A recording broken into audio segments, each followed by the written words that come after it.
In the shadow of ancient stones where desert winds carry whispers that would shatter the foundations of medieval Christendom, 9 French knights knelt in the ruins of Solomon's temple and swore an oath that history would record as holy, but whose true purpose was far more dangerous than protecting pilgrims on dusty roads to Jerusalem.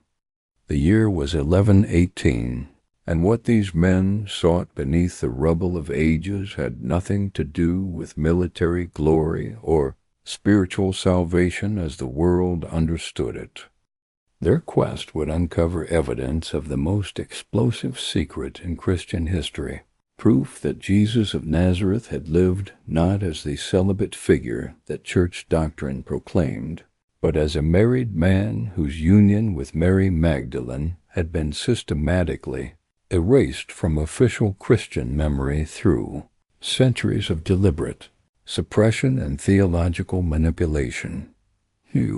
Depayan stood among the scattered stones that had once supported the holiest structure in ancient Judaism, his weathered hands holding a letter from King Baldwin II that granted his small band of knights something unprecedented: exclusive access to excavate beneath the Temple Mount itself.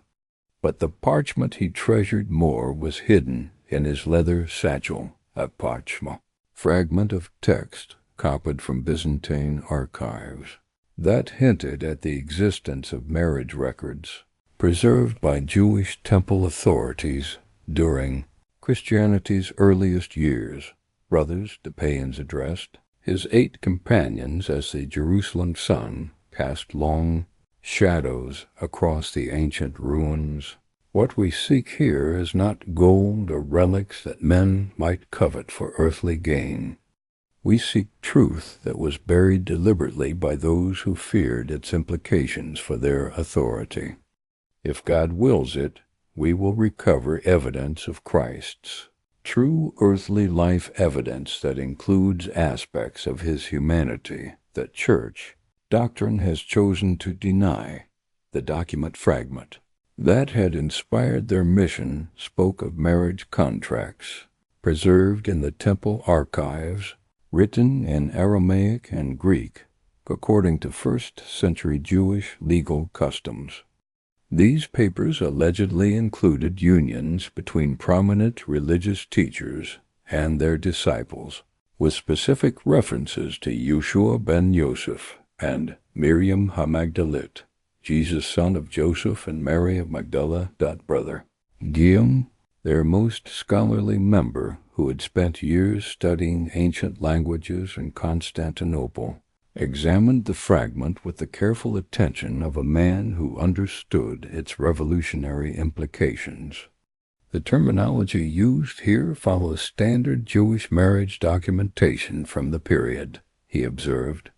If authentic records exist in the temple archives, they would represent contemporaneous legal proof of unions that official Christianity claims never occurred. The excavation that began beneath Solomon's temple in the spring of 1119 was conducted with secrecy that went far beyond military necessity.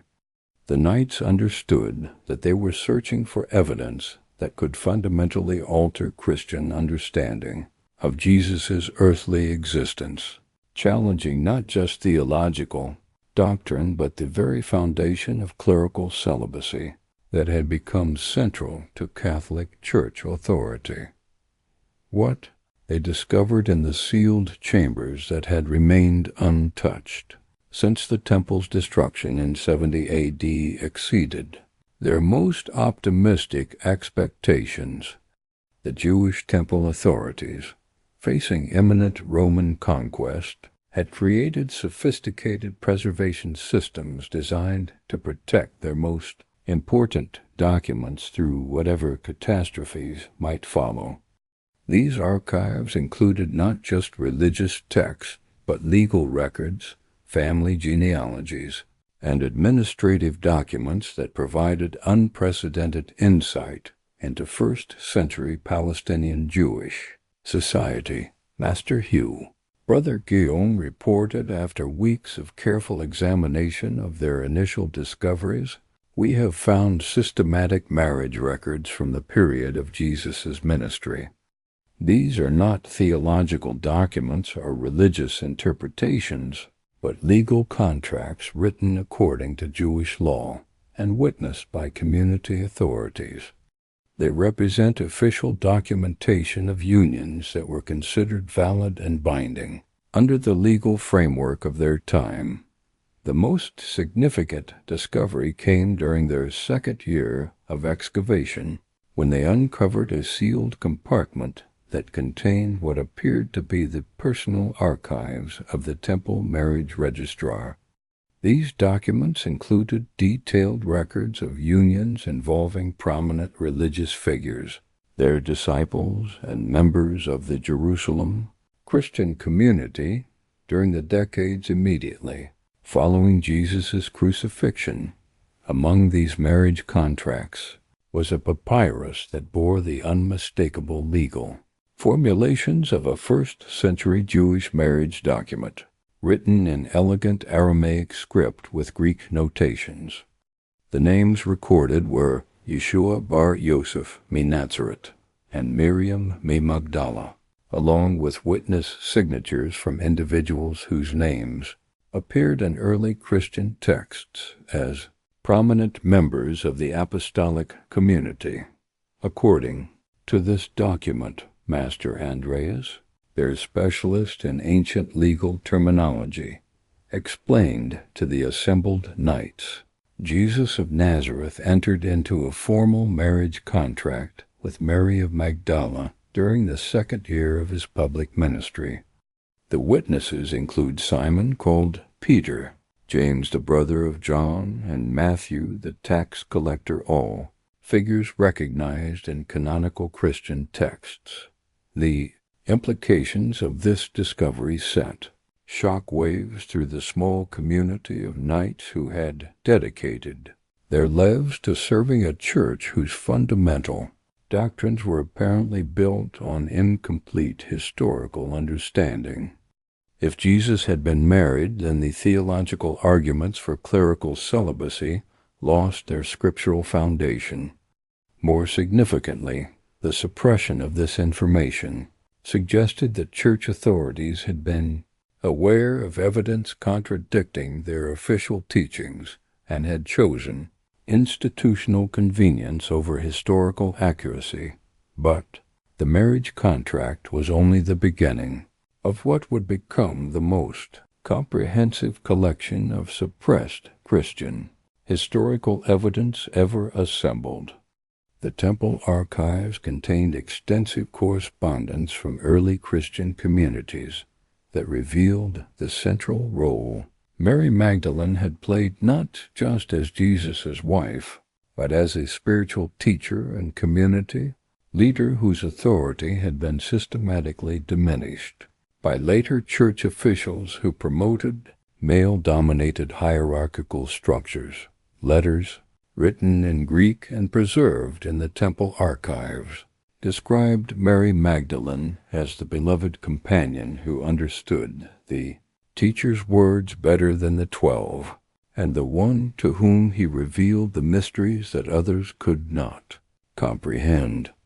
These documents portrayed her not as the repentant sinner that later Christian tradition would claim, but as Jesus' closest spiritual partner and the mother of children whose existence had been deliberately eliminated from official Christian memory.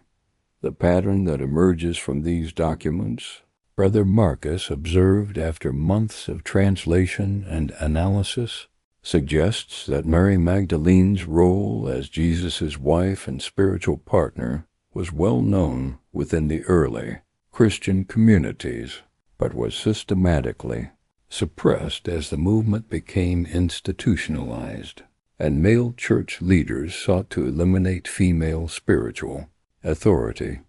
The archives also contain genealogical records that trace the bloodlines of Jesus and Mary's alleged descendants through several generations.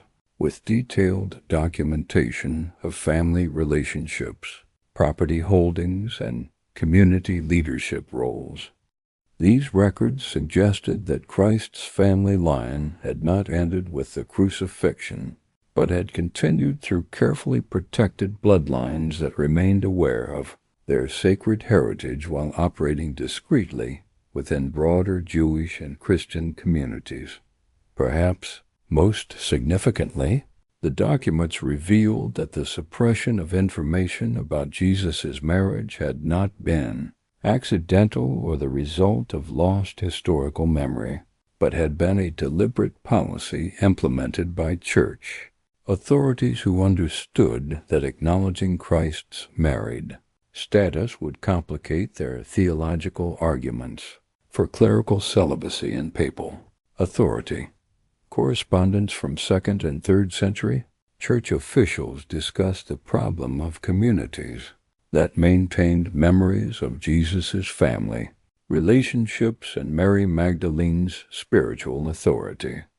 These letters outlined systematic strategies for redefining Mary's role, suppressing documents that contradicted official teaching, and promoting alternative interpretations of Christ's earthly life that emphasized his divine nature over his human relationships. What we are seeing, Judeans observed as the scope of their discoveries became clear, is evidence that the institutional church made conscious decisions to suppress historical information that contradicted theological positions they wanted to promote. This was not a matter of lost knowledge or uncertain tradition, but deliberate censorship of inconvenient facts. The Knights Templar understood that they had uncovered information that could revolutionize Christian understanding of its founder's earthly life and challenge fundamental assumptions about the relationship between Jesus's divine mission and his human experience.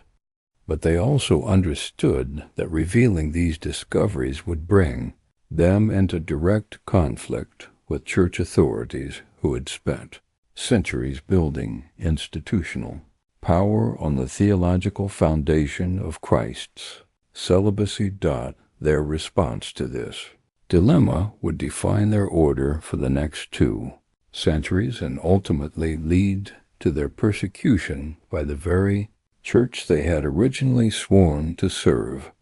Rather than destroying the evidence or turning it over to ecclesiastical authorities, they chose to preserve and study it, believing that historical truth about Christ's earthly life was more important than institutional convenience or theological orthodoxy. In the hidden chambers beneath Jerusalem, surrounded by marriage contracts and family records that whispered of Jesus' life as a husband and father, the Knights Templar had become the guardians of Christianity's most dangerous secret. They possessed documentary proof that the celibate Christ of official church doctrine was a theological construction rather than a historical reality, and they were prepared to protect that evidence regardless of the consequences for their relationship with papal authority. The excavation that had begun as a search for religious artifacts had evolved into something far more revolutionary, the recovery of authentic Christian history that revealed the human Jesus behind the divine Christ, complete with family relationships that institutional Christianity had chosen to forget. The winter winds of 1121 brought more than bitter cold to the excavation chambers beneath Solomon's temple. They brought discoveries that would force the Knights Templar to confront the possibility that every Christian had been taught a deliberately incomplete version of Jesus' earthly relationships, and that the true nature of his bond with Mary Magdalene had been hidden through the most sophisticated campaign of theological censorship in religious history. Master Theodoros A Greek scholar from Constantinople, who had joined the excavation team after word of their discoveries reached Byzantine intellectual circles, emerged from the deepest archive chamber carrying a leather satchel that contained text which would revolutionize their understanding of early Christian writings about Mary Magdalene's role in Jesus' life and ministry. Brothers, Theodoros announced to the assembled knights, his voice carrying the excitement of a linguist who had made a breakthrough that transcended mere academic discovery.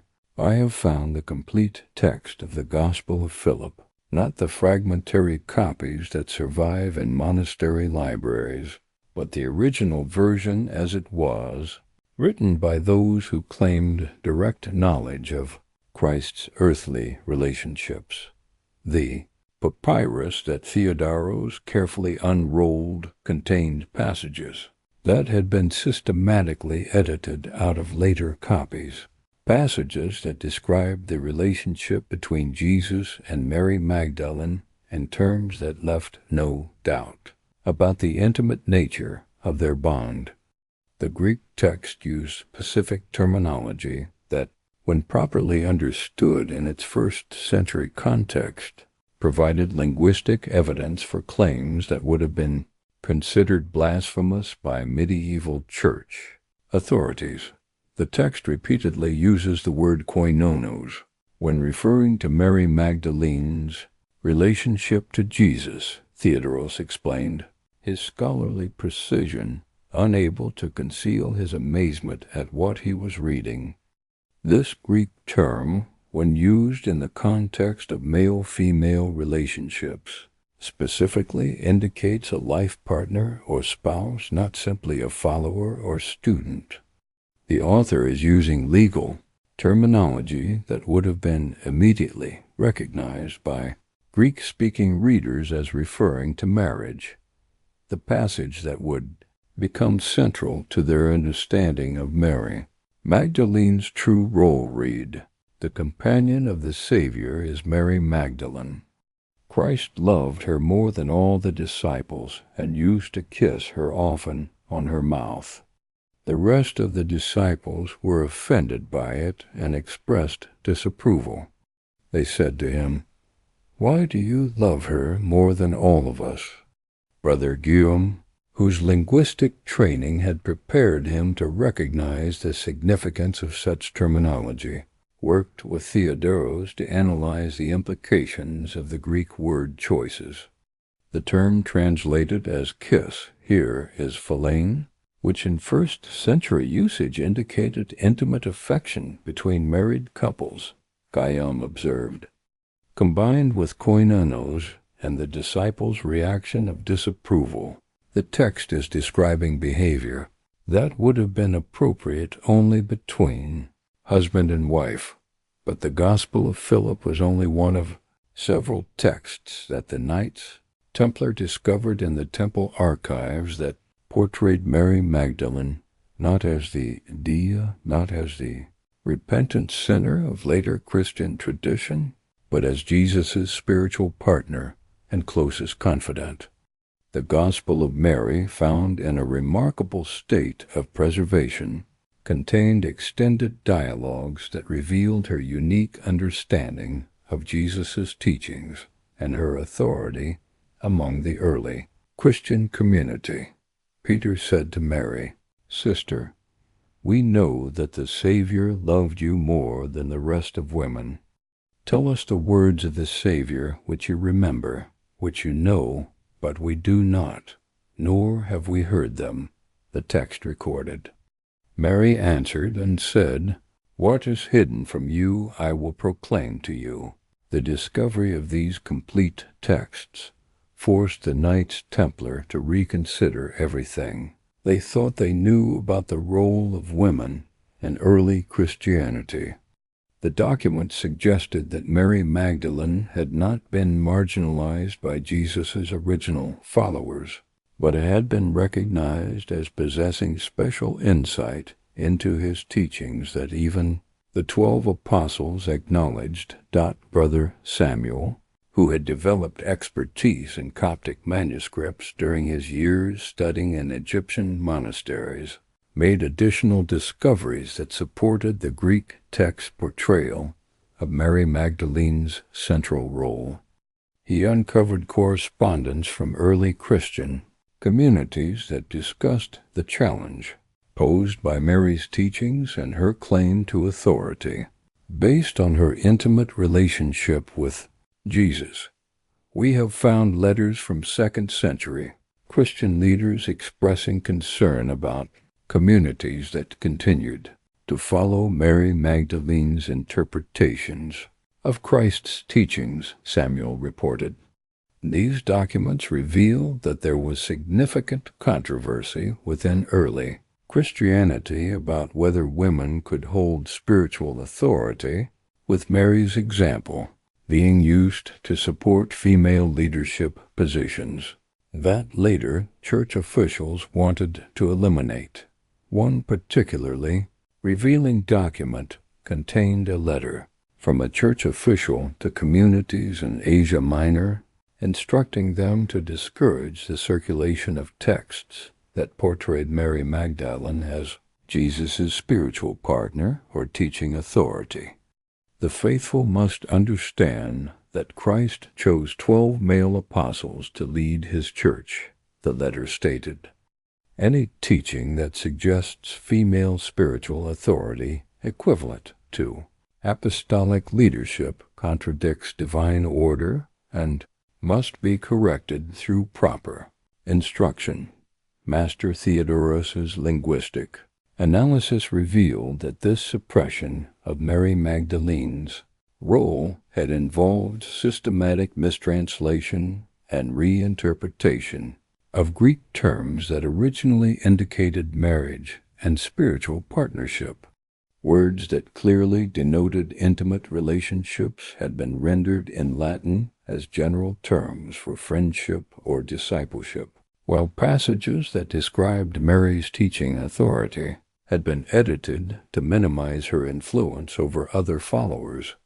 What we are seeing, Theodoros explained to Hugh de Payens, is evidence of deliberate linguistic manipulation designed to transform Mary Magdalene from Jesus' wife and spiritual partner into a reformed prostitute, whose main significance was her repentance. This was not accidental translation error, but systematic revision of textual evidence.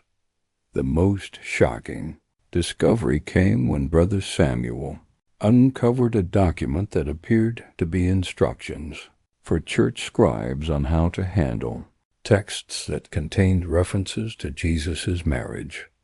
The document, written in Latin but containing Greek technical terms, provided specific guidelines for editing or suppressing passages that contradicted the emerging doctrine of clerical celibacy. When copying texts that refer to the teacher's earthly relationships, scribes should eliminate passages that suggest marriage or intimate companionship. The instructions read, references to koinonos should be rendered as disciple or follower, and descriptions of physical affection should be omitted entirely unless they can be reinterpreted as expressions of divine rather than human love. The systematic nature of this suppression campaign suggested that church authorities had been fully aware of the textual evidence for Jesus' marriage to Mary Magdalene, but had made conscious decisions to eliminate this information from Christian teaching. The celibate Christ of Orthodox doctrine was not the result of historical uncertainty, but of deliberate theological construction. Jewish scholar Miriam, whom the Knights had consulted for her knowledge of first-century Palestinian marriage customs, provided crucial context for understanding why the church might have been motivated to suppress evidence of Jesus' marriage. In Jewish culture of the 1st century, it would have been highly unusual for a rabbi or religious teacher to remain unmarried. she explained. Marriage was considered a religious obligation, and celibacy was associated with specific ascetic sects rather than mainstream Jewish practice. This cultural context made the Church's promotion of Jesus' celibacy even more problematic from a historical perspective. If Jesus had been an unmarried rabbi, it would have been remarkable enough to merit comment in contemporary sources. The absence of any such commentary in first-century texts suggested that his marital status was unremarkable, meaning he was married according to normal Jewish custom. The early Christian communities would have found nothing controversial about Jesus being married, Miriam observed. The controversy arose later when church authorities decided that clerical celibacy was necessary for institutional reasons and needed to create theological justification for this requirement. Father Constantine, the Byzantine priest who had risked his position to provide the Knights with access to manuscripts in Constantinople's libraries, revealed that the suppression of Mary Magdalene's role had extended beyond textual manipulation to include the systematic destruction of artistic representations and physical artifacts that depicted Jesus' family relationships. The Byzantine Empire possesses archives of correspondence between early church, councils, and imperial authorities, Father Constantine confided during a secret meeting with the Templar leadership. These documents reveal coordinated efforts to eliminate not just text, but mosaics, paintings, and sculptures that portrayed Christ as a married man or Mary Magdalene as his spiritual equal.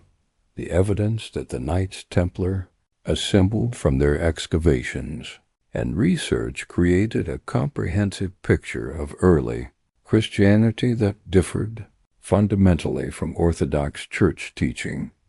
Jesus appeared not as the celibate divine figure of later doctrine, but as a married Jewish teacher whose wife had played a central role in his ministry and the early Christian community.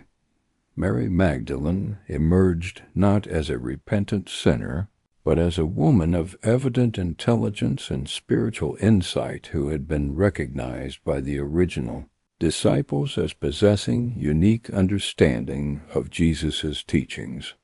Her transformation into a prostitute appeared to have been a deliberate character assassination designed to discredit female spiritual authority and eliminate inconvenient evidence of Christ's married status.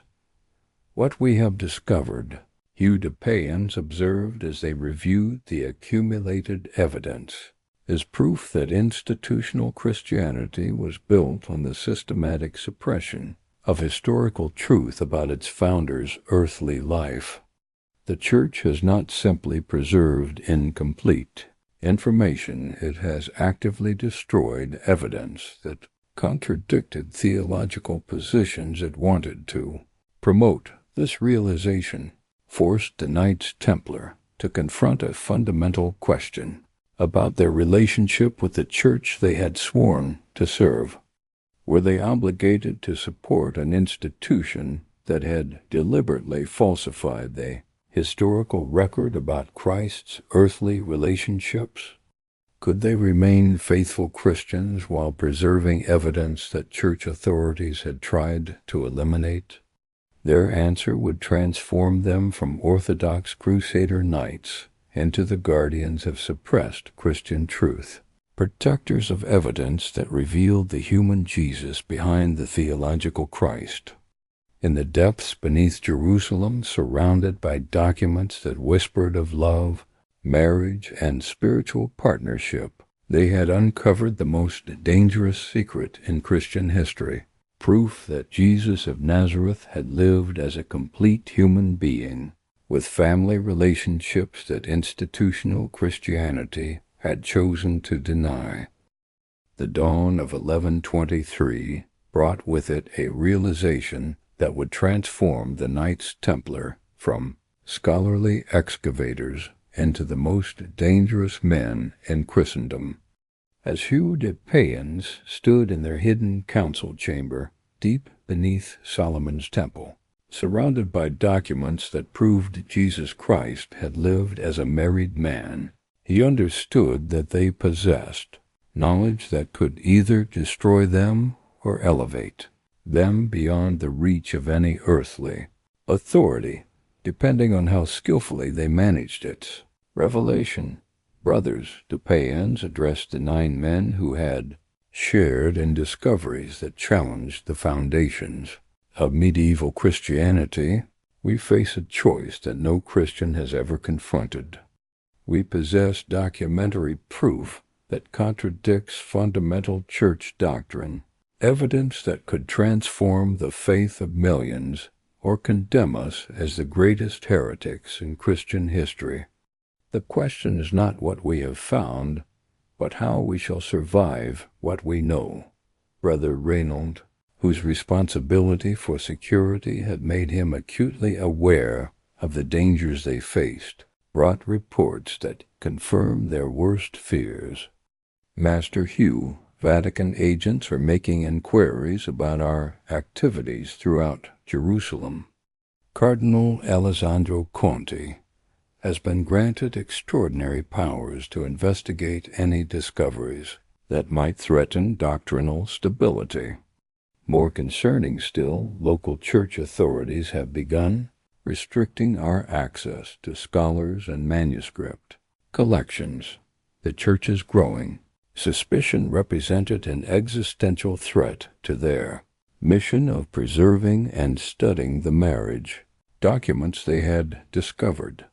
But it also revealed something significant. Institutional Christianity was sufficiently concerned about potential challenges to its authority to deploy extraordinary resources against a small band of knights whose only crime was archaeological curiosity. Their fear tells us something crucial. Master Andres observed his training in political analysis, allowing him to perceive patterns that pure scholarship might miss. The Church is not responding to our activities as if we were merely misguided scholars or treasure hunters. They are treating us as a fundamental threat to established religious authority, which suggests they may be aware of exactly the kind of evidence we have discovered. This insight forced the Templars to confront a disturbing possibility that church authorities had known all along about the existence of documents proving Jesus' marriage to Mary Magdalene, and that the suppression of this information had been a deliberate, ongoing policy rather than accidental historical omission. But the Church was not the only authority that had taken notice of their activities. Through carefully maintained contacts in European courts, the Templars had learned that secular rulers were also interested in any evidence that might challenge papal claims to supreme spiritual authority. King Louis VI of France, in particular, had authorized discreet inquiries about whether they possessed materials that could strengthen royal prerogatives against church interference. The French crown faces constant pressure from Rome regarding church taxation, episcopal appointments, and limits on royal authority over religious matters, Master Andreas explained. Any evidence that questioned papal legitimacy could significantly strengthen the king's position in these conflicts without requiring him to challenge Christian faith directly. This secular interest presented the Templars with an unexpected opportunity. The dangerous knowledge they possessed about church document suppression and Jesus' marriage could be extraordinarily valuable to rulers who sought to limit papal power while maintaining their Christian credentials. Hugh The Payans understood that they had inadvertently positioned themselves at the intersection of religious and political authority, possessing information that could serve as leverage in conflicts that extended far beyond their original scholarly interests. The question was whether they could use this position to protect themselves and their discoveries without becoming mere political pawns. We will not surrender our documents to authorities who would suppress them, the Payans declared during one of their secret planning sessions. But neither can we reveal them publicly and face certain persecution as heretics. Instead, we shall preserve the knowledge while using it strategically to ensure our survival and the eventual recognition of historical truth. The strategy they developed was subtle and sophisticated, designed to provide protection through political alliances while maintaining strict control over their most sensitive discoveries. Rather than revealing the full extent of their evidence about Jesus' marriage, they would demonstrate to secular authorities that they possessed documentation of church suppression efforts without specifying exactly what had been suppressed. Brother Guillaume, whose linguistic skills made him their most effective communicator, was selected to approach representatives of King Louis VI with carefully crafted information. Your Majesty's ongoing disputes with papal authority could be significantly strengthened by evidence that Rome has systematically suppressed historical documents that might challenge certain church doctrines, he suggested during a clandestine meeting. While the full implications of this suppression require scholarly analysis, the pattern of deliberate concealment raises questions about what other inconvenient truths church authorities might have hidden. The French crown's response exceeded their expectations. King Louis VI not only provided immediate protection through royal charters that placed Templar houses under secular rather than church jurisdiction, but also authorized financial support for their continued research. This protection was crucial, as it created legal barriers against church confiscation of their documents while providing resources for expanded preservation efforts. But the Templars understood that their alliance with secular authority required them to provide ongoing value without revealing their ultimate secrets. They developed methods for sharing information about church document suppression and theological manipulation while maintaining absolute secrecy about the specific evidence they possessed regarding Christ's marriage.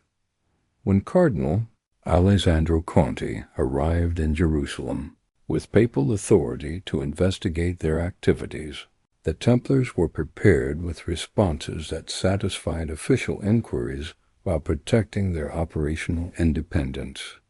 "Your Eminence," the Payans replied to the Cardinal's demands for access to their discoveries, "our excavations have revealed materials from the early Christian period, and we are conducting careful scholarly analysis to determine their authenticity and significance.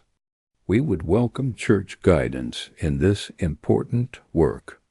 This diplomatic response acknowledged their discoveries without committing to reveal contents or surrender materials to church control. The Templars had learned to speak in language that appeared cooperative while maintaining complete strategic independence. Simultaneously, they accelerated efforts to create preservation networks that could protect their discoveries from either church confiscation or political exploitation. Working through contacts they had developed with Jewish scholars, Byzantine monasteries, and private collectors, they began systematically copying their most important documents and distributing them to secure locations across Europe and the Middle East. The evidence we have gathered belongs to all Christians, not just to institutional authorities who might suppress it for political reasons, Brother Marcus declared as they organized their preservation operations. Our responsibility is to ensure this knowledge survives, regardless of what pressures we face from any earthly power. The preservation system they developed was remarkably sophisticated for medieval conditions. Multiple copies of each document were created by trusted scribes, stored in geographically dispersed locations, and protected by communication networks that could coordinate preservation efforts while maintaining operational security. They established protocols for recognizing and countering surveillance, methods for secure communication across long distances, and strategies for recruiting additional protectors of the documents. But perhaps most importantly, they began identifying and recruiting individuals who shared their commitment to preserving historical truth about Christ's earthly life regardless of its implications for established religious or political authority. These recruits included scholars who valued authentic Christian history over institutional convenience, nobles who understood the political implications of suppressed knowledge, and clergy who believed that faith should be based on complete, rather than edited information about Jesus' life. We are creating something unprecedented. Judeans observed as their network expanded beyond the original 9 knights to include dozens of committed individuals across multiple countries. We are establishing a community dedicated to preserving complete truth about Christ's humanity, including aspects of his earthly existence that institutional Christianity has chosen to deny. This commitment to comprehensive historical truth about Jesus' marriage and family relationships would make them targets for persecution by authorities who preferred theological simplicity over historical complexity, but it would also make them the guardians of knowledge that could eventually transform human understanding of Christianity's founder and the institutional church built in his name in the depths beneath Jerusalem, surrounded by marriage contracts that proved Jesus had lived as a husband and father.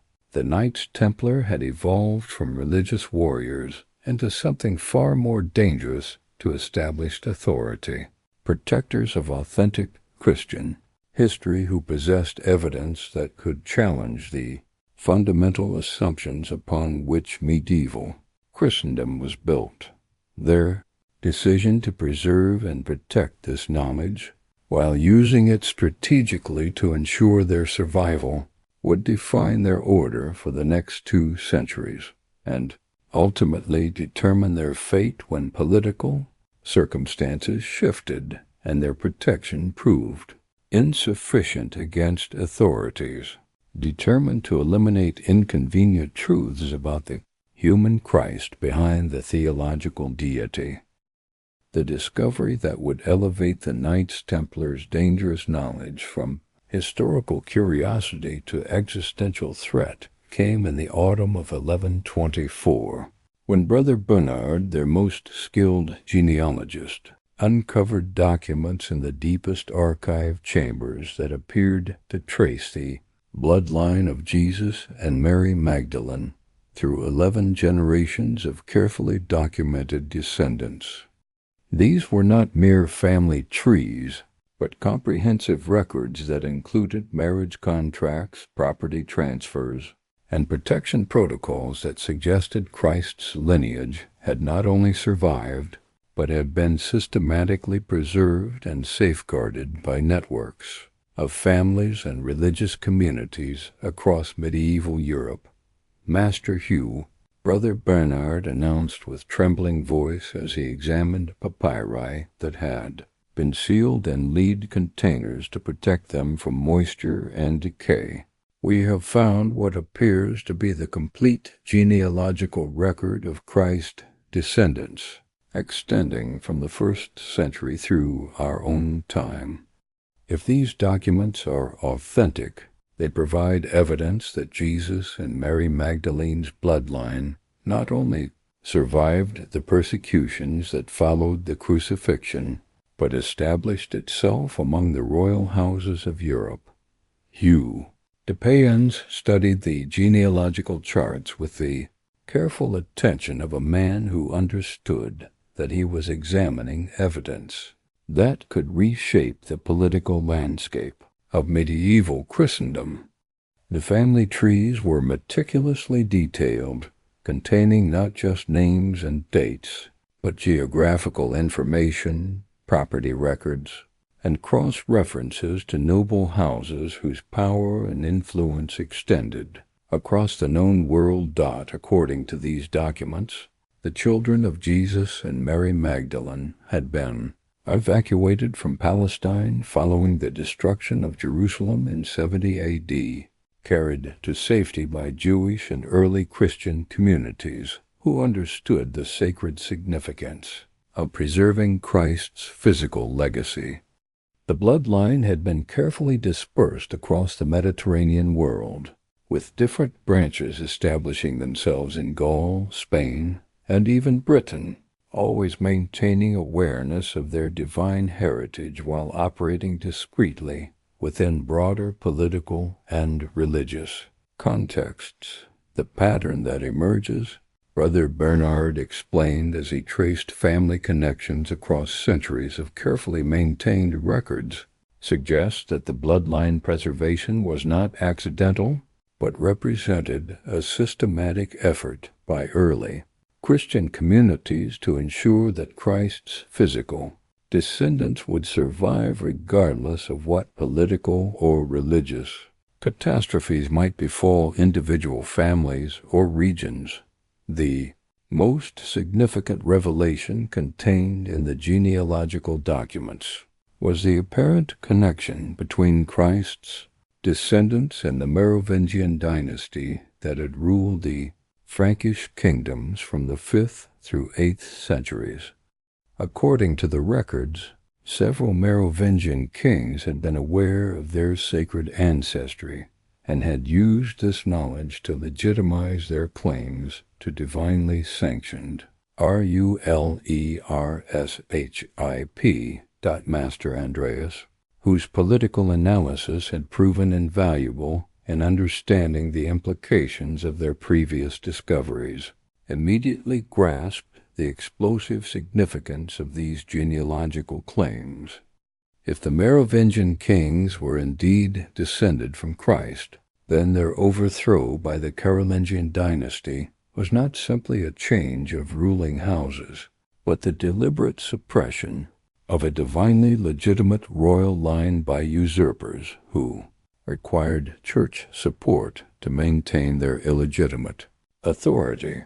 This insight revealed a possible explanation for the systematic suppression of information about Jesus's marriage and family relationships. If Christ's bloodline had established legitimate claims to royal authority based on divine descent, then both secular and religious authorities would have compelling reasons to eliminate evidence of these bloodlines, or at least prevent them from making public claims based on their sacred ancestry. The genealogical documents also contain references to protection protocols that had been established to safeguard Christ's descendants from persecution by authorities who might view their existence as a threat to established power structures.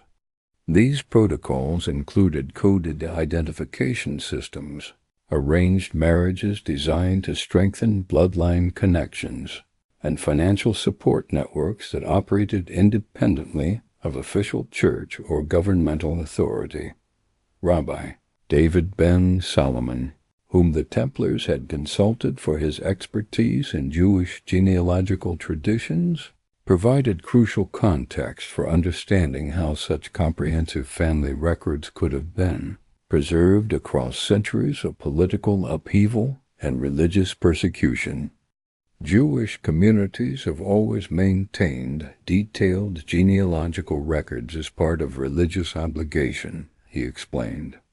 If early Christian communities included significant Jewish participation, they would have possessed both the knowledge and the cultural imperative to preserve family lineages, especially those considered sacred. But the most startling discovery came when the Templars cross-referenced their genealogical documents with contemporary European noble families and discovered apparent connections between Christ's alleged bloodline and several powerful houses that were active in their own time. Lady Marguerite de Languedoc, whose family had provided significant support for their operations in southern France, appeared in the genealogical records as a descendant of one of the preserved bloodlines. When approached discreetly about her family's possible connection to Christ's lineage, Lady Marguerite revealed that her family had indeed preserved oral traditions about their sacred ancestry, though previous generations had been careful never to make public claims that might attract unwanted attention from church or royal authorities. My grandmother spoke of our family's special covenant with the divine, Lady Marguerite confided during a secret meeting with Hugh de Payens. She taught me that we carried within our blood a responsibility to preserve certain truths that the world was not yet ready to understand. I had wondered if others possessed knowledge of our heritage and were working to protect it. The revelation that living descendants of Christ's bloodline were not only aware of their ancestry but were actively supporting the Templars' preservation efforts created a network of mutual protection that extended far beyond their original archaeological mission. The Knights were no longer simply guardians of historical documents, but protectors of living individuals whose very existence challenged the theological foundations of medieval Christianity. Count Raymond of Toulouse, whose family the genealogical records identified as carrying Merovingian bloodline connections, provided political protection that proved crucial for the Templars' continued operations in southern France. His support included not just financial resources and legal immunity, but access to private libraries and family archives that contained additional documentation supporting the bloodline claims. The knowledge you preserve serves not just historical truth, but the divine plan that was established through Christ's earthly relationships, Count Raymond observed during one of their clandestine meetings. Those of us who carry this sacred heritage understand that our bloodlines represent more than noble ancestry. They embody the continuation of Christ's presence in the physical world, but the existence of documented bloodline claims also created new dangers for the Templars and their allies. If church or royal authorities learned that the Knights possessed genealogical evidence linking contemporary noble families to Christ's alleged descendants, it could precipitate political crises that would make their previous concerns about document suppression seem trivial by comparison. The genealogical records contained what amounted to alternative succession claims that could challenge the legitimacy of every royal house in Europe. If Christ's bloodline possessed divine right to earthly rule, then every monarch who could not trace descent from Jesus and Mary Magdalene was potentially a usurper whose authority lacked proper theological foundation. We have moved beyond preserving historical evidence, Europeans observed as the implications of their discoveries became clear. We have become the guardians of living claims to divine authority that could reshape the entire structure of European political power. The response to this realization was to establish even more sophisticated preservation and protection protocols.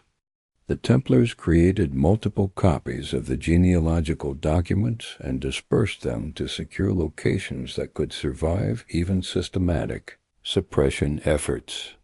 They developed communication networks that allowed bloodline descendants to coordinate protective strategies while maintaining operational security. Most importantly, they began recruiting additional protectors who understood that they were safeguarding not just historical knowledge, but living individuals whose ancestry connected them directly to Christ himself.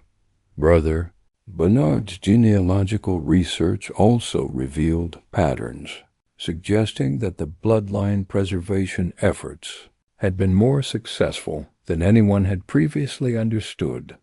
The documents indicated that Christ's descendants had not simply survived, but had thrived, establishing family lines that carried the sacred heritage while adapting to changing political and religious circumstances across centuries.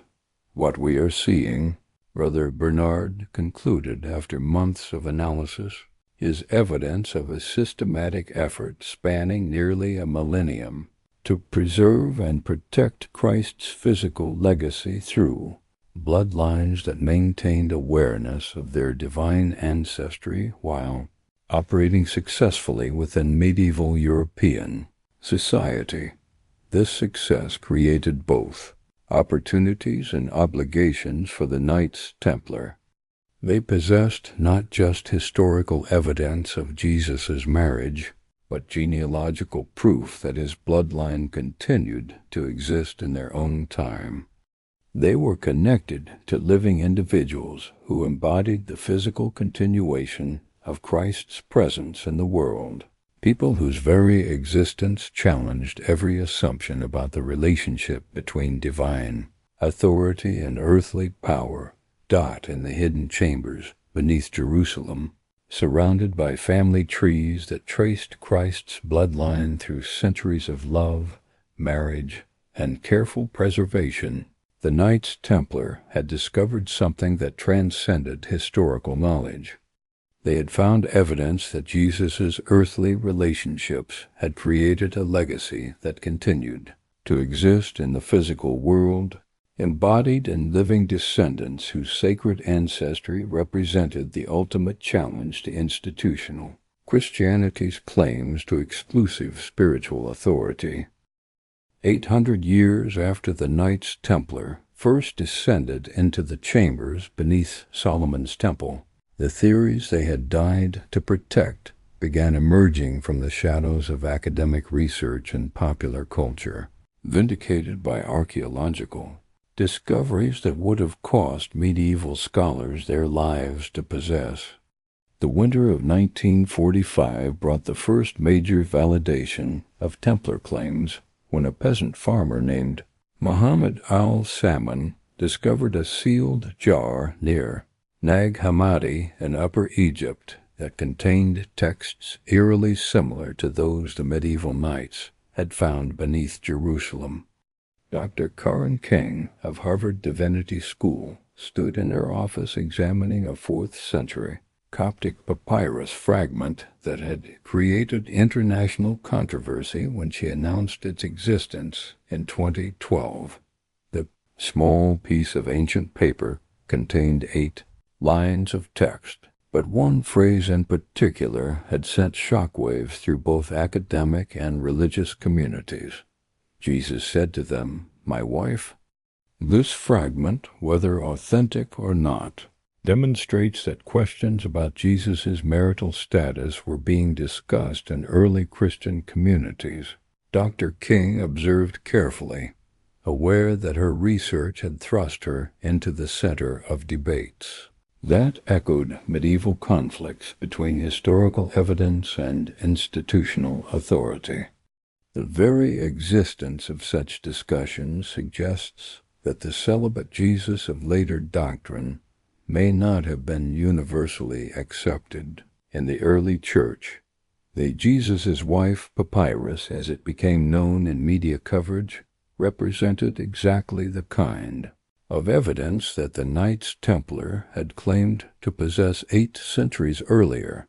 While scholars debated the fragment's authenticity and significance, its mere existence proved that early Christian communities had engaged with questions about Christ's possible marriage in ways that later church doctrine would declare impossible. Professor Elaine Pagels, whose groundbreaking work on the Nag Hammadi texts had revealed the diversity of early Christian thought, found striking parallels between the newly discovered materials and the theories that had cost the Knights Templar their lives. The Gospel of Philip, discovered at Nag Hammadi, contained passages that closely matched descriptions found in medieval accounts of Templar discoveries. The companion of the Savior is Mary Magdalene. Christ loved her more than all the disciples, and used to kiss her often on her mouth, the Nag Hammadi text declared, providing textual support for claims about Jesus' intimate relationship with Mary that had been suppressed for centuries. What we're seeing in these ancient texts, Professor Pagels noted, is evidence that early Christian communities maintained diverse understandings of Christ's earthly relationships, including perspectives that were later eliminated from Orthodox teaching. The Knights Templar may have been correct in claiming that such alternative traditions had been systematically suppressed.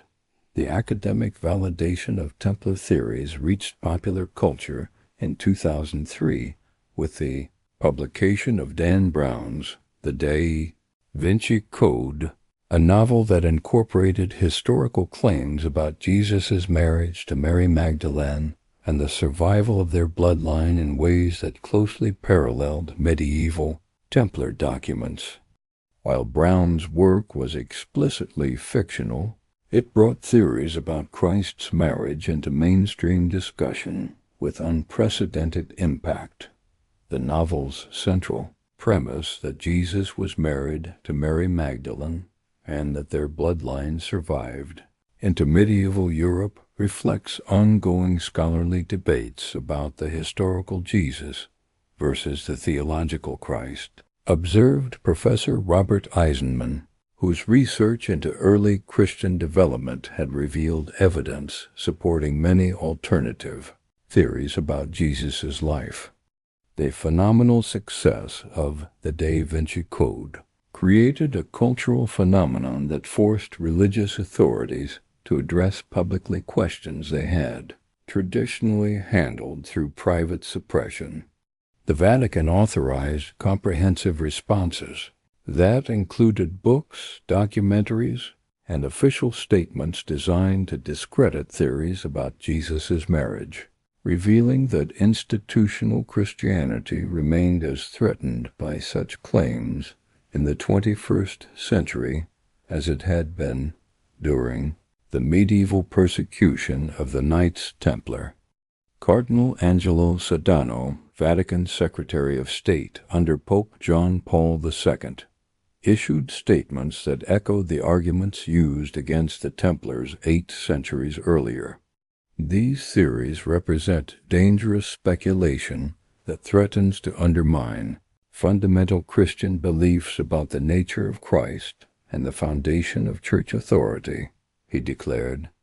The faithful must understand that such claims lack historical foundation and contradict apostolic tradition.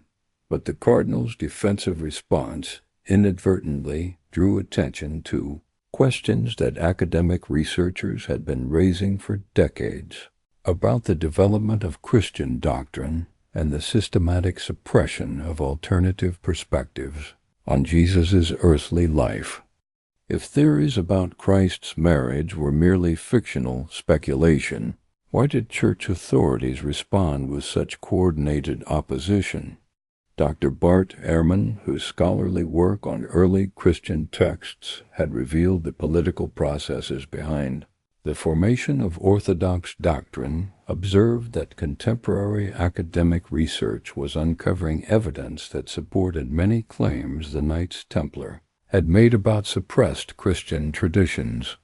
What we're discovering through careful textual analysis and archaeological investigation is that early Christianity was characterized by theological diversity that extended to fundamental questions about Christ's nature, his earthly relationships, and the role of women in religious leadership. Dr. Ehrman noted, the unified Orthodox Christianity that emerged by the 4th century was the result of political processes rather than unanimous theological consensus. The modern vindication of Templar claims extended beyond academic circles to include archaeological discoveries that supported theories about the systematic suppression of evidence regarding Jesus' family relationships.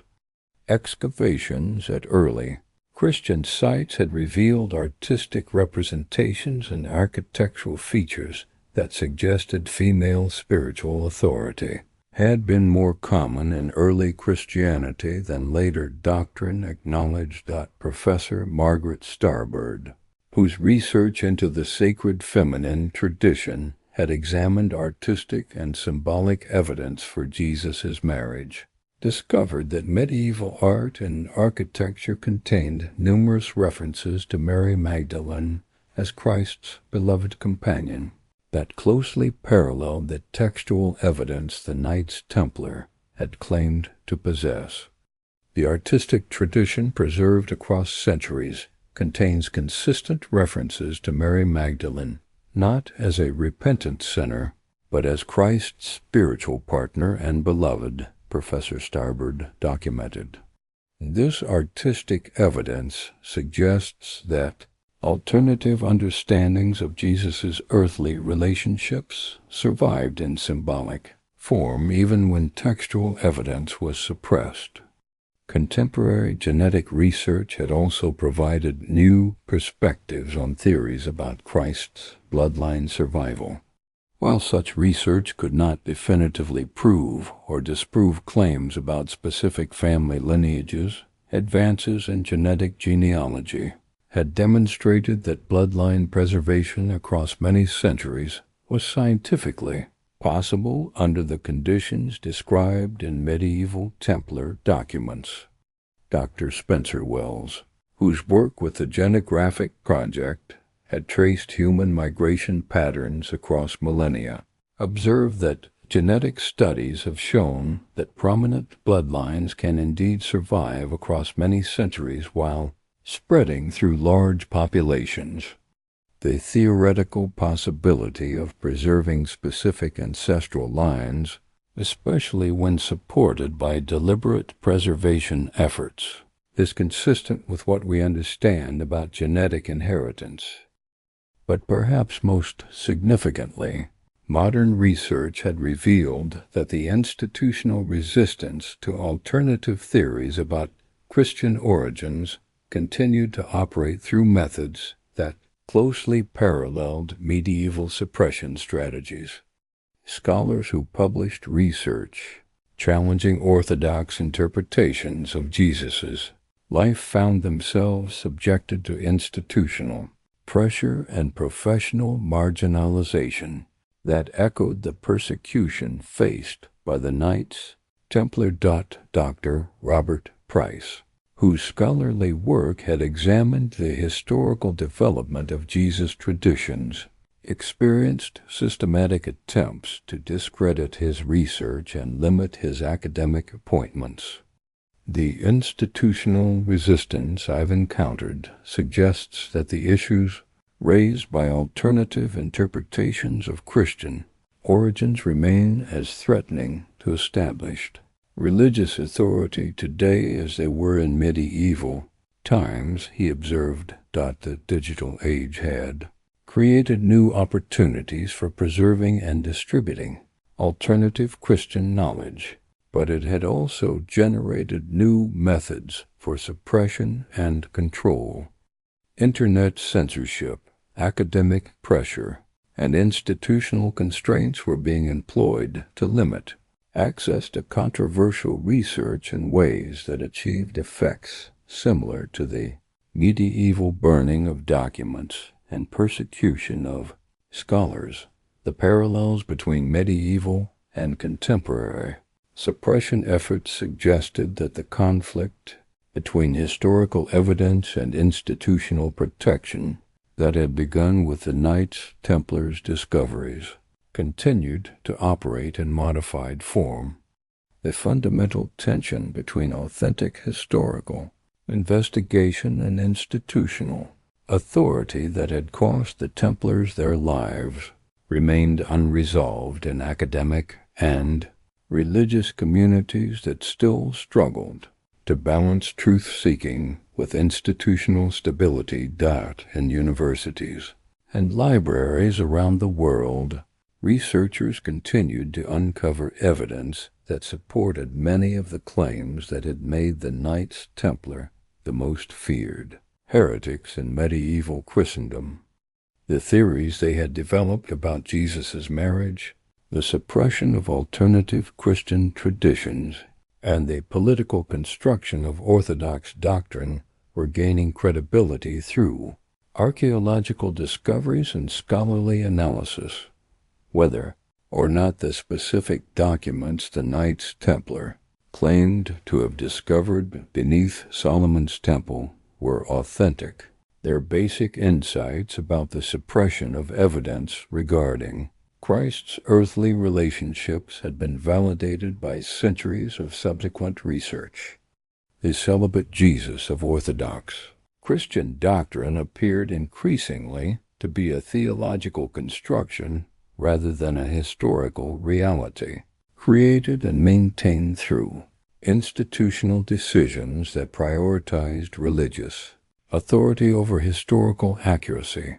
The legacy of the Knights Templars' quest for authentic Christian truth about Jesus' marriage continued to influence contemporary understanding of Christianity's founder, challenging believers and scholars to confront questions about the relationship between the human Jesus and the divine Christ, between historical evidence and religious faith, between institutional authority and individual conscience.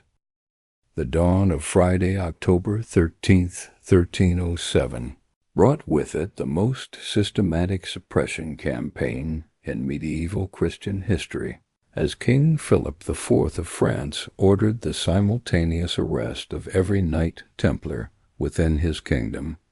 But what history records as a conflict over heresy charges and financial disputes may have masked a far more dangerous truth, that the Church and Crown had finally decided that the Templars' knowledge about Jesus' marriage to Mary Magdalene posed an existential threat to institutional Christianity that could only be eliminated through the complete destruction of the order and everyone who possessed their secret documents. Pope Clement V, whose authorization of the Templar suppression would echo through centuries of speculation about Vatican motives, had received reports that convinced him the Knights possessed evidence that could undermine fundamental Christian doctrine. The carefully worded papal bull that justified the arrests spoke of grave matters touching the faith and terrible things beyond expression, language that suggested the Church's concerns went far beyond the conventional heresy charges that were publicly announced. The brothers of the said order, and each of them individually, have fallen into the abominable sin of sodomy, denying Christ and spitting on the cross, the official accusations declared. but Cardinal Bertrand de Got, who coordinated the Inquisition's investigation of captured Templars, privately acknowledged that these charges served primarily to justify suppression of materials that posed far greater threats to church authority than sexual misconduct or ritual blasphemy.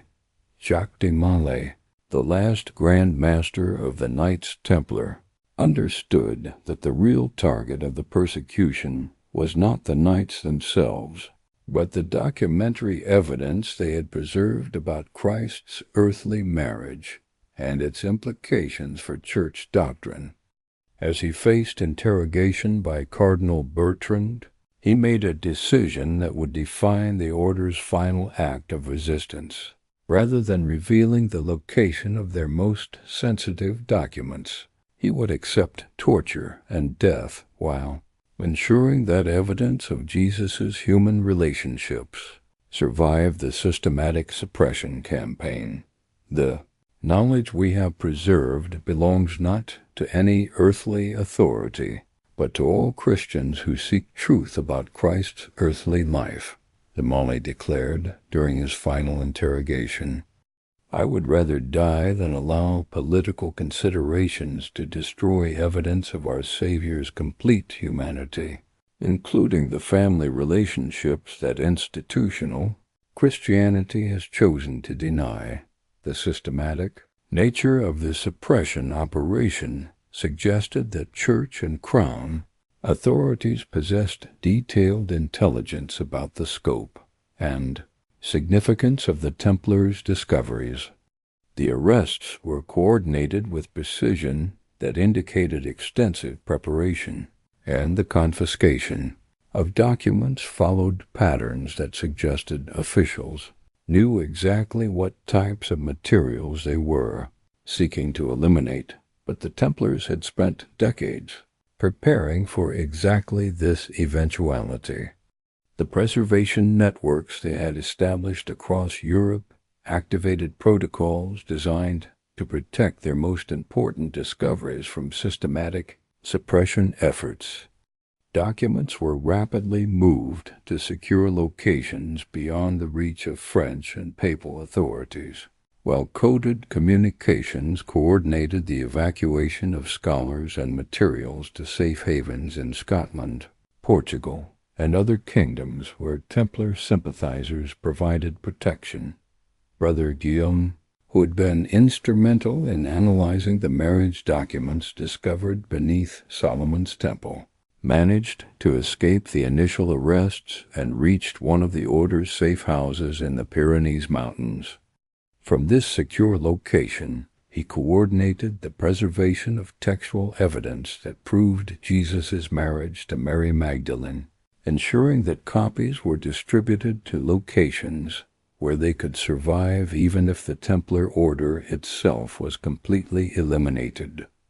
The persecution we face is not punishment for heresy. Guillaume wrote in his final report to surviving Templar commanders, but the inevitable response of institutional authorities who understand that historical truth about Christ's marriage threatens the theological foundations upon which their power rests. Our documents must survive this suppression because they represent authentic Christian history that future generations deserve to understand. The methods employed by the Inquisition to extract information from captured Templars revealed the sophistication of the Church's intelligence operations and the importance authorities placed on locating and destroying specific types of evidence. Interrogation records that survive in Vatican archives indicate that inquisitors were particularly interested in learning about documents related to the teacher's earthly relationships and the woman who was called companion. Cardinal Bertrand's private correspondence with Pope Clement V contained coded references to the ultimate objectives of the suppression campaign that went far beyond eliminating the Templar order.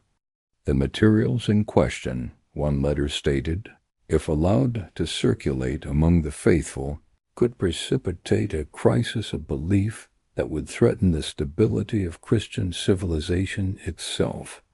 The complete elimination of these documents and their protectors represents our highest priority. The systematic destruction of Templar libraries and archives represented one of the greatest losses of medieval historical documentation. Contemporary estimates suggest that over 10,000 manuscripts and documents were confiscated and either destroyed or transferred to Vatican custody during the suppression campaign. Among these materials were allegedly the complete collection of marriage records, genealogical documents, and alternative Gospels that the Templars had discovered beneath Solomon's Temple. But the Church's victory in suppressing Templar documentation proved incomplete. The preservation networks the Knights had established proved remarkably resilient, and significant portions of their most important discoveries survived in locations beyond the reach of Inquisition investigators. These preserved materials would later surface in private collections, monastery libraries, and noble house archives, maintaining the possibility that evidence of Jesus's marriage might eventually return to public awareness. The fate of the documents that were transferred to Vatican custody became one of the most enduring mysteries surrounding the Templar suppression. Official records indicate that materials confiscated during the arrests were examined by theological experts and either destroyed as heretical or incorporated into the apostolic archives for permanent preservation. But the specific contents of these collections were never publicly disclosed, creating centuries of speculation about what evidence might remain hidden in Vatican vaults. Recent historians who have gained limited access to Vatican archives report finding references to the Templar collection in medieval cataloging systems described as materials requiring permanent restriction due to doctrinal sensitivity. These references suggest that at least some of the documents the Knights Templar died to protect may still exist in Vatican custody, classified at levels that prevent scholarly examination. Dr. Barbara Frau, a Vatican Secret Archives researcher who has studied medieval Inquisition records, discovered documents indicating that church authorities were particularly concerned about Templar materials related to alternative interpretations of apostolic tradition and evidence contradicting established doctrine about clerical obligations. While Dr. Frau's research focused primarily on procedural aspects of the Templar trials, her findings suggested that the suppression campaign involved concerns that extended beyond conventional heresy charges. The documentation reveals that church authorities viewed the Templars not simply as disobedient religious knights, but as guardians of information that could challenge fundamental assumptions about Christian doctrine and institutional authority. Dr. Frau observed, the systematic nature of the suppression suggests that officials understood exactly what types of evidence they needed to eliminate. The broader implications of the Templar suppression extended far beyond the elimination of a single religious order. The methods developed for identifying, confiscating, and destroying alternative Christian documents would later be refined and employed against other groups who possessed materials that challenged orthodox teaching.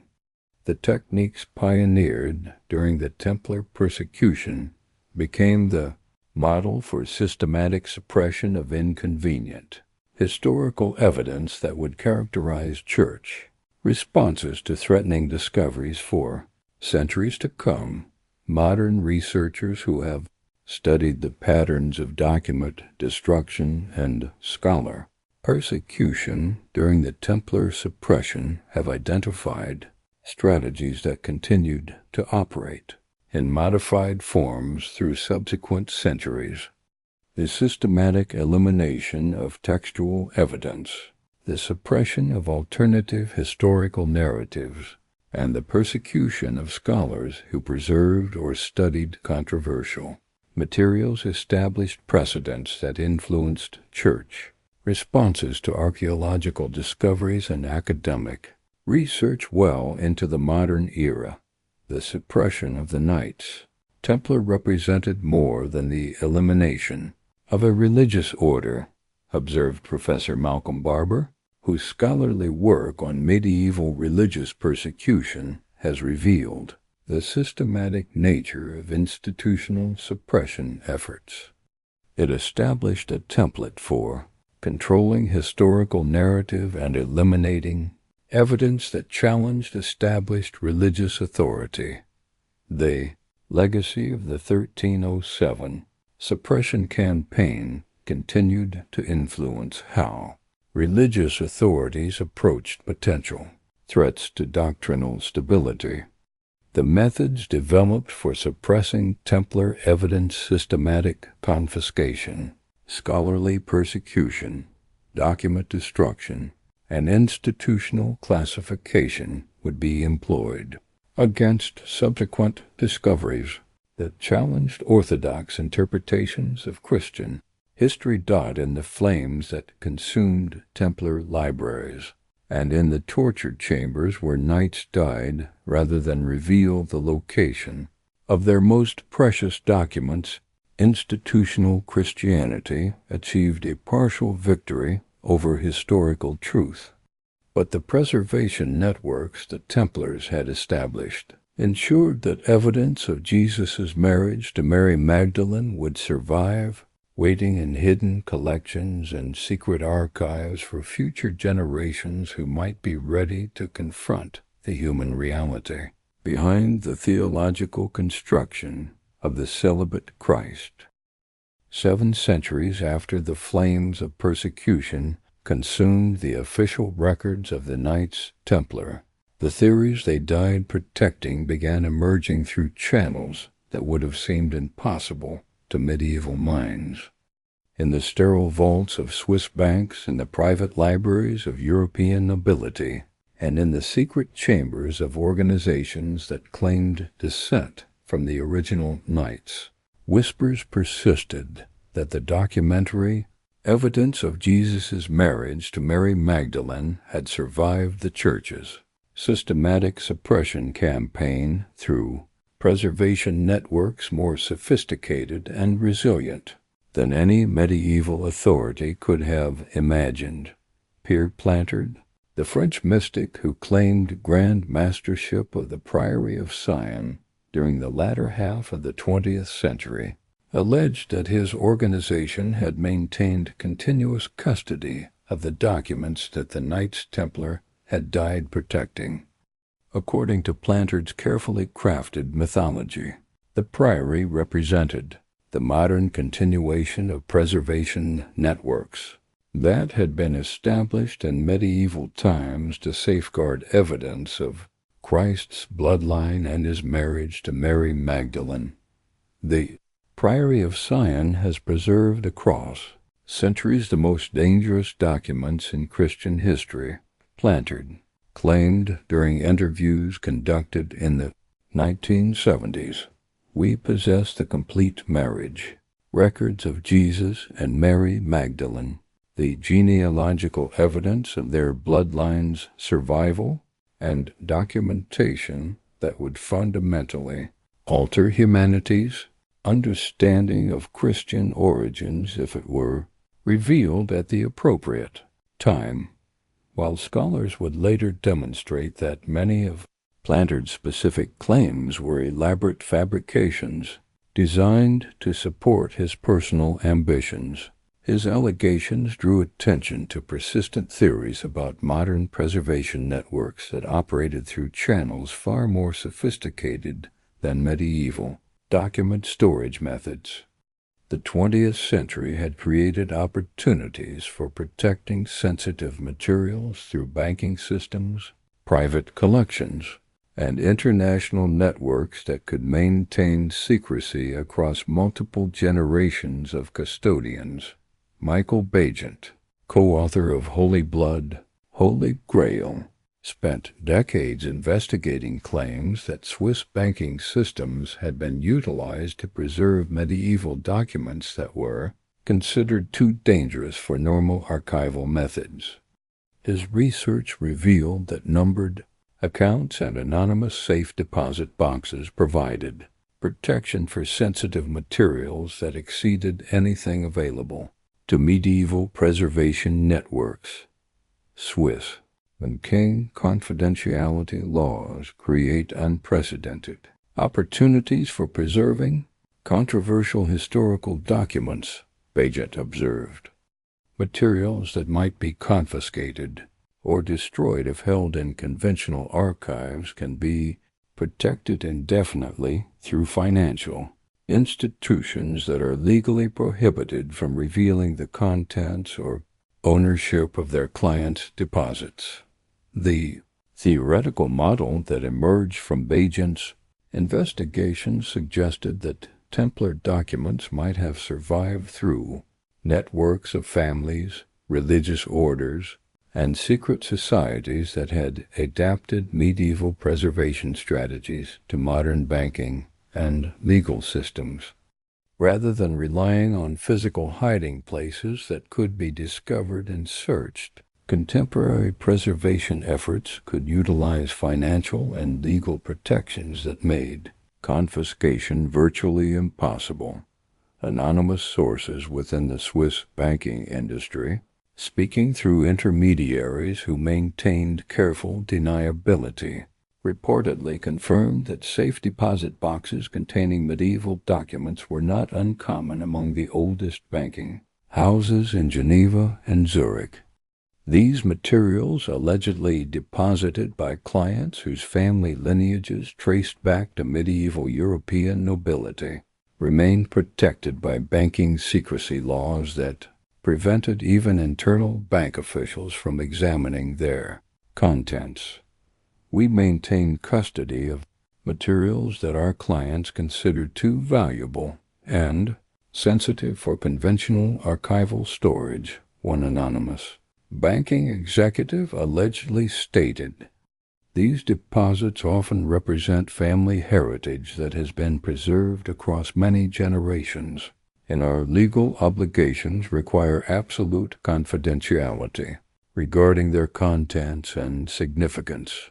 The Masonic connection to Templar document preservation represented another persistent thread in theories about modern survival networks. The higher degrees of Scottish Rite Masonry contained explicit references to the Knights Templar as guardians of ancient wisdom, and Masonic lodges throughout Europe and America had reportedly preserved ritualistic knowledge that incorporated elements from suppressed Christian traditions. Grand Master Masons, speaking with the careful circumspection required by their oaths of secrecy, acknowledged that Masonic traditions included preservation of historical materials that predated the establishment of formal Masonic organizations. These materials, allegedly maintained in lodge archives that were accessible only to members who had achieved specific degrees of initiation, were said to include documents related to alternative interpretations of Christian history. Masonic tradition has always emphasized the preservation of ancient wisdom that might otherwise be lost to political or religious suppression, one Grand Master observed during a carefully controlled interview. Our lodges serve as repositories for knowledge that various authorities have attempted to eliminate, including materials that illuminate aspects of religious history that institutional Christianity has preferred to keep hidden. The theoretical Framework for modern Templar document preservation also included networks of private collectors who specialized in medieval manuscripts and religious artifacts. These collectors, operating through auction houses and private dealers who maintained discretion about their clients' identities, had allegedly assembled collections that included materials with provenance tracing back to Templar preservation. Networks. European auction records from the 20th century contained references to medieval document sales that were described in terms carefully designed to avoid attracting unwanted attention from religious or governmental authorities. Manuscripts were catalogued as religious, materials of historical interest, or medieval documents, requiring scholarly evaluation with specific contents deliberately obscured to protect both sellers and buyers from potential controversy. Art historians who specialized in medieval religious collections reported encountering materials in private libraries that appeared to contain textual evidence supporting theories about Jesus' marriage and family relationships. While professional discretion prevented these scholars from publicly discussing specific documents or their owners, their research contributed to academic discussions about the survival of alternative Christian traditions in forms that had escaped institutional suppression. Private collectors have preserved medieval materials that would never survive in institutional archives, observed Dr. Margaret Starbird, whose research into the sacred feminine tradition had brought her into contact with collectors who possessed relevant documents. These materials exist in a gray area between historical scholarship and private ownership, protected by legal and financial barriers that make them virtually inaccessible to conventional research methods. The digital age had created new opportunities for preserving and distributing controversial historical documents while also generating new challenges for maintaining the secrecy that had protected such materials for centuries. Internet technologies allowed for global distribution of sensitive texts, while encryption methods provided security that exceeded medieval concealment strategies. Contemporary preservation efforts allegedly utilized cryptocurrency transactions, encrypted digital storage, and anonymous communication networks to protect materials that previous generations had hidden in physical locations. These technological approaches offered advantages in terms of duplication and distribution, while creating new vulnerabilities related to digital security and electronic surveillance. The theoretical modern preservation network that emerged from these various threads suggested a sophisticated system that combined traditional secrecy methods with contemporary legal and technological protections. Swiss banking systems provided financial security. Masonic lodges offered institutional continuity. Private collectors supplied resources and expertise, while digital technologies enabled global coordination and backup systems. But perhaps most significantly, the persistence of these preservation theories suggested that the fundamental conflict between historical truth and institutional authority that had begun with the Knights Templars. Discoveries remained unresolved in contemporary society. Whether or not specific documents had actually survived 7 centuries of suppression efforts, the continuing fascination with theories about their preservation reflected ongoing questions about the relationship between authentic Christian history and established religious doctrine.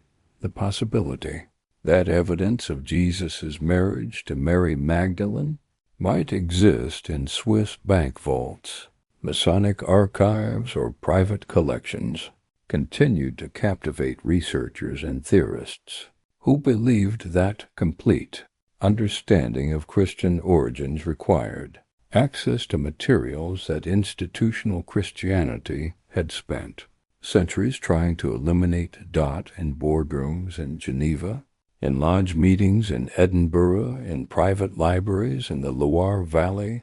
The ghost of the Knights Templars preservation mission allegedly continued through networks that had adapted medieval secrecy methods to modern circumstances.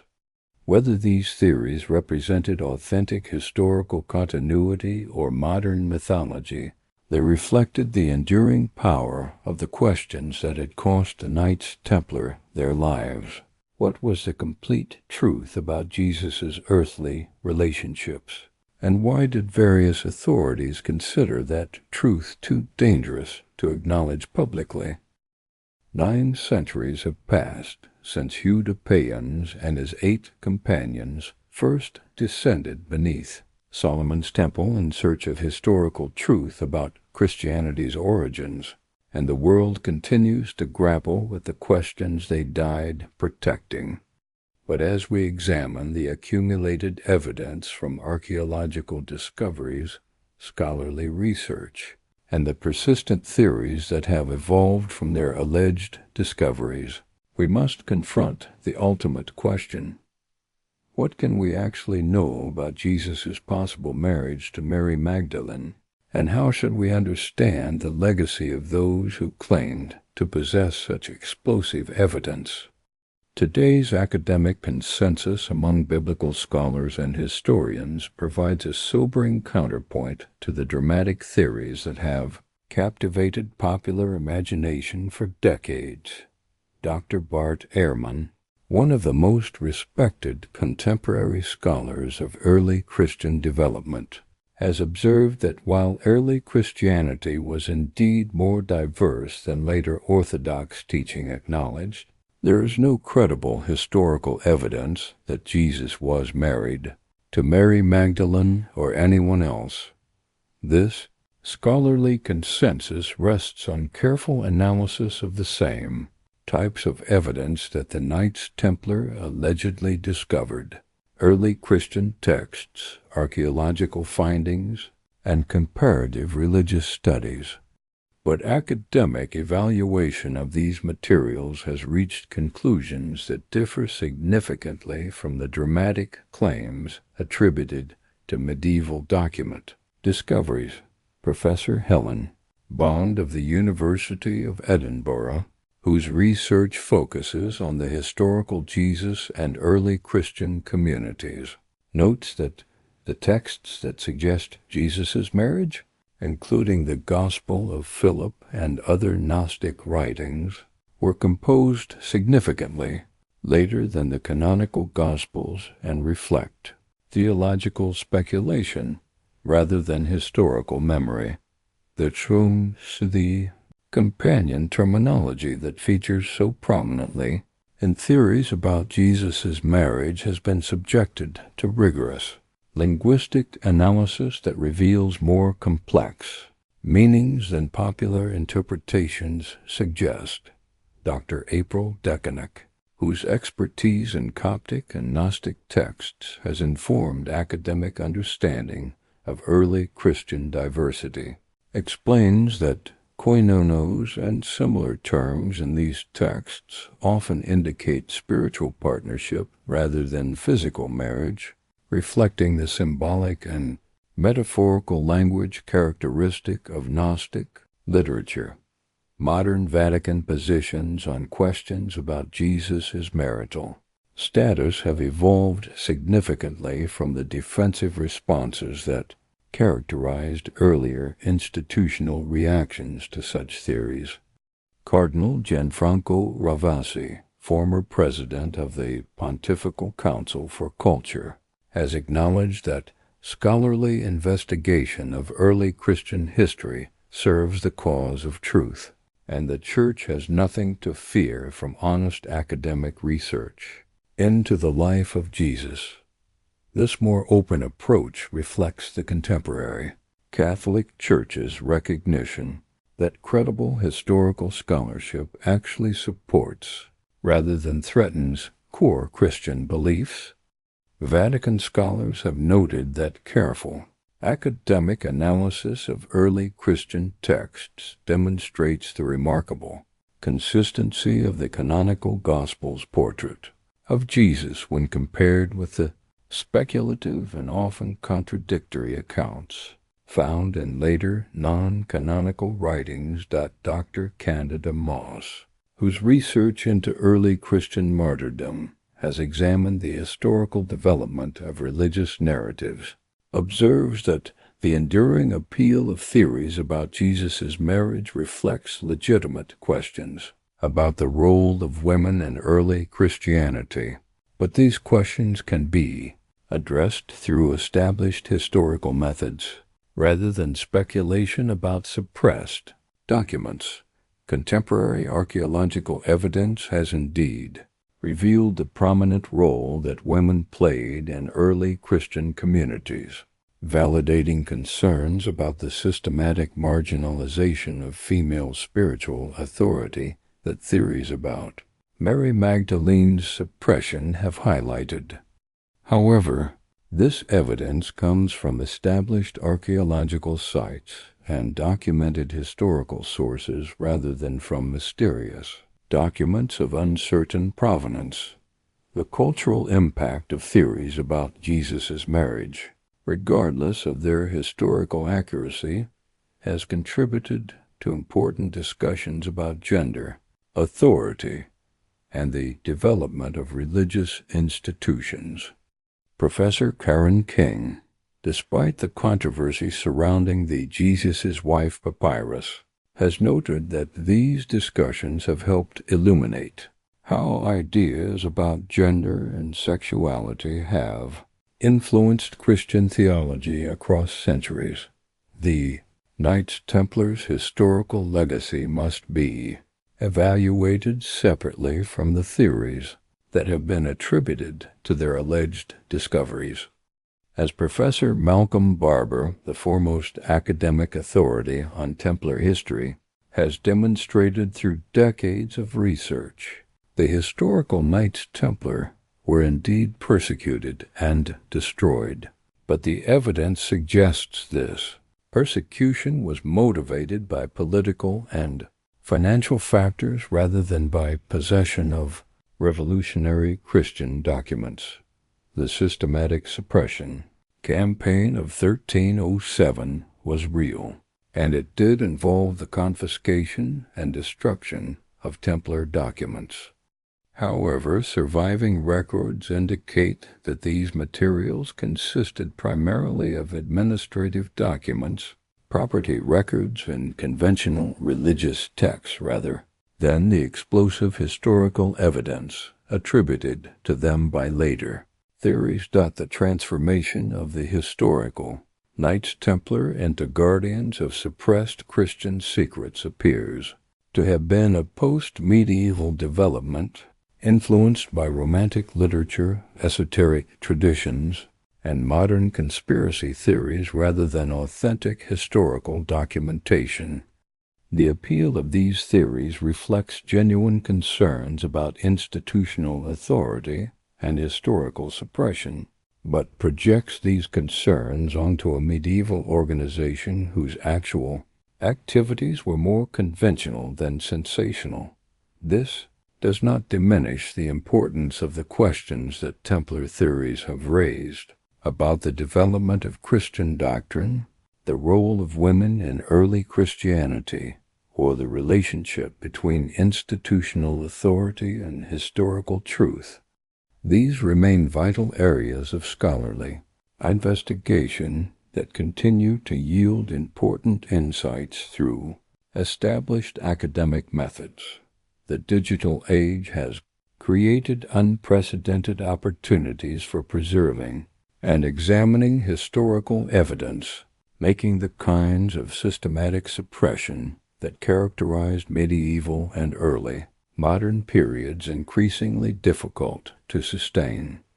Contemporary scholars have access to more early Christian texts, archaeological evidence, and analytical tools than any previous generation, enabling more comprehensive understanding of Christian origins than medieval investigators could have achieved. Dr. Paula Fredrickson, whose scholarly work has examined the Jewish context of early Christianity, notes that we now understand far more about the historical Jesus and early Christian development than medieval scholars could have known, and this understanding is based on evidence that is publicly available and subject to peer review rather than hidden in secret archives.